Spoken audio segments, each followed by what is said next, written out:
जालना जिल्ह्यात मध्यरात्री आणि पहाटेच्या सुमारास झालेल्या मुसळधार ढगफुटी सदृश्य पावसामुळे अजूनही या बागांना जो आहे तो तडाखा बसलेला आहे आणि अजून सुद्धा या बागामधलं पाणी जे आहे ते निचरा होण्यास वेळ लागत असल्याने या फळबागांना देखील मोठ्या प्रमाणात तडाखा बसलेला आहे. बदनापूर तालुक्यातल्या वाकुळणी शिवारात सध्या मी एका फळबागामध्ये आहे. आपण पाहू शकतो की ही डाळिंबची फळबाग आहे आणि मोठ्या प्रमाणात गुडघ्यापेक्षाही जास्त पाणी या फळबागामध्ये साचलेलं आहे. मोठ्या प्रमाणात खरं तर या शेतकऱ्याचं नुकसान झालंय. आपण जर हा संपूर्ण परिसर बघितला तर जिकडे तिकडे पाणीच पाणी आपल्याला पाहायला मिळत आहे. त्यामुळे मोठ्या आर्थिक फटका जो आहे तो शेतकऱ्यांना बसलाय. इथले शेतकरी माझ्यासोबत आहेत. काय सांगाल, किती एकर डाळिंब आहे आणि कसा फटका बसलाय? 5 एकर डाळिंबाची बाग आहे. 1600 झाडं आहेत आणि या झाडामध्ये इथनं नदी खूप थोड्या अंतरावर आहे. तरी पण इथं कालपासनं पाणी तुंबलेलं आहे. काल दुपारपासनं इथं पाणी, काल मध्यरात्रीपासनं पाणी आहे. आज दिवसभर पाणी आहे. रात्री पण पाणी होतं आणि एवढ्या पाण्यामध्ये आता आम्ही लेकराला खायला नाही देत, एवढ्या फवारण्या आम्ही या बागाला करतो. बरं. आणि आमचं रक्ताचं पाणी करून ह्या बागात रात्रंदिवस झुजतो. या पाण्यामध्ये आम्हाला फवारण्या कराव्या लागतात. आता फवारण्या करूनही अर्थ नाहीये.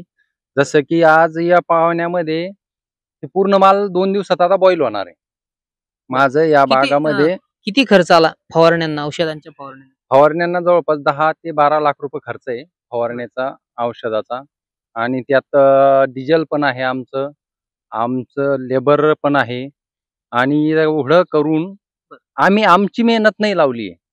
एवढं नुकसान आम्हाला आज या क्षेत्रामध्ये घेणं आहे आणि या नुकसानीला आम्ही झेपू नाही राहिलो.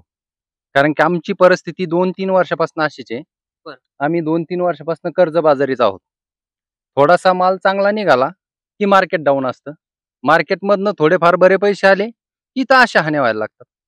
आता आम्ही याला काय करावं? आम्हाला मेमध्ये पण असाच पाऊस झाला होता. त्याच्यामध्ये पण आमचं एवढंच नुकसान झालं. या क्षेत्रामध्ये एवढंच पाणी होतं आणि आज पण तेवढंच पाणी आहे.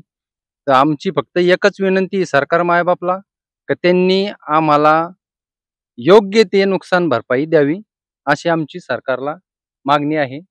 बरं. नाहीतर आम्ही आता टोकाच्या भूमिकेवर आहेच. आम्हाला आता टोकाच्या भूमिकेशिवाय पर्याय नाही. कारण की शाहूकारी कर्ज आहेत आमच्याकडे, बँकेचं लोन आहे. आम्ही ट्रॅक्टर घेतलेले 2-2, 5-5 लाखाचे ब्लोअर पण घेतलेत याच्यासाठीच. आणि आम्ही स्वतः घरी मोटरसायकलवर वापरतो. तर माझ्याकडे 8 वर्षे पूर्वीची मोटरसायकल वापरतो आणि इथं बागेला मी नवीन ट्रॅक्टर घेतला, नवीन ब्लोअर घेतला आणि एवढं सगळा खर्च करून आज या बागेची या आसमानी संकटाने एवढे हाल लावलेत, की आम्हाला काय काय बोलावं हे पण सुचत नाही. तुम्ही येण्या अगोदर आम्ही पार सगळी पूर्ण फॅमिली ढसाढसा रडलो साहेब. पण आता काय आहे, आम्ही शेतकरी, आमच्याकडे बघायला कोणी नाही. शेतकरी फक्त जगाचा पोशिंदा म्हणून लावलेलं एक नाव आहे आणि त्या नावाला फक्त आणि फक्त वापर केला जातो. बाकी काही विषय नाहीये आणि सरकारचं शेतकऱ्याकडे अजिबात लक्ष नाही, हे मी या माध्यमातून सांगतो.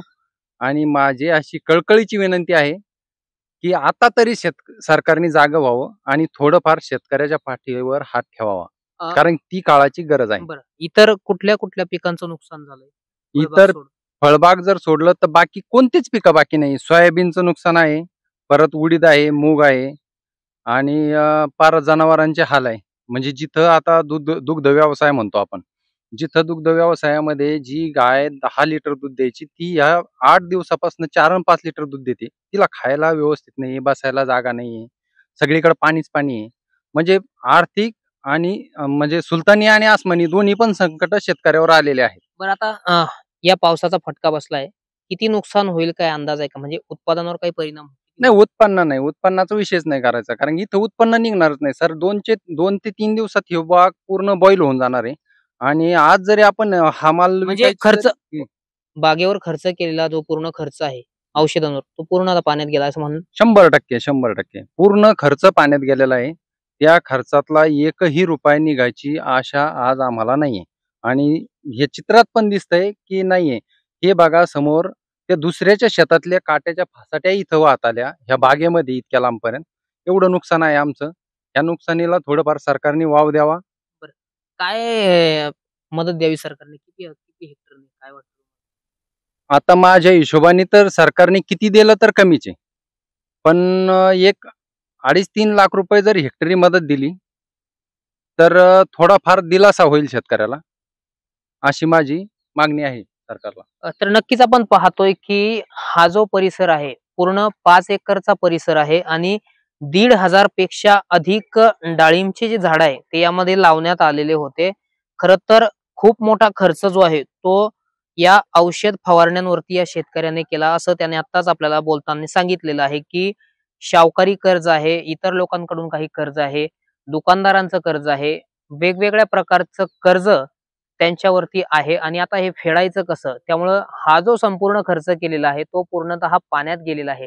आपण जर या ठिकाणी पाहिलं तर संपूर्ण भागामध्ये पाणी साचलं, त्यामुळे या शेतकऱ्याचं प्रचंड प्रमाणात नुकसान झालेलं आहे. मोठा फटका आता फळबाग उत्पादक शेतकऱ्यांना सुद्धा बदनापूर तालुक्यात बसताना आपल्याला पाहायला मिळत आहे. त्यामुळे सरकारने आता तरी आम्हाला न्याय द्यावा, 2 ते 2.5 लाख रुपये हेक्टरी मदत करावी, अशी सुद्धा मागणी या शेतकऱ्याने आपल्याशी बोलताना आता केलेली आहे. त्यामुळे नाहीतर आत्महत्या करण्याची वेळ आमच्यावर आलेली आहे, आम्ही टोकाचं पाऊल उचलू, असा सुद्धा थेट इशारा जो आहे तो या शेतकऱ्याने आता दिलेला आहे. त्यामुळे मायबाप सरकार शेतकऱ्यांना मदत करणार का आणि काहीतरी त्यांच्या खात्यावर रक्कम टाकणार का, हा जो सवाल आहे तो उपस्थित होतोय आणि याकडेच आता सर्व शेतकऱ्यांचं लक्ष लागलंय.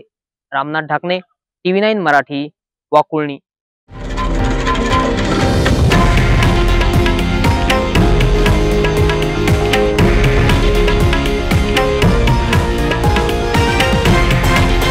हे आहे देशातील नंबर 1 न्यूज नेटवर्क आणि आपण पाहत आहात TV9 मराठी, एकमेव.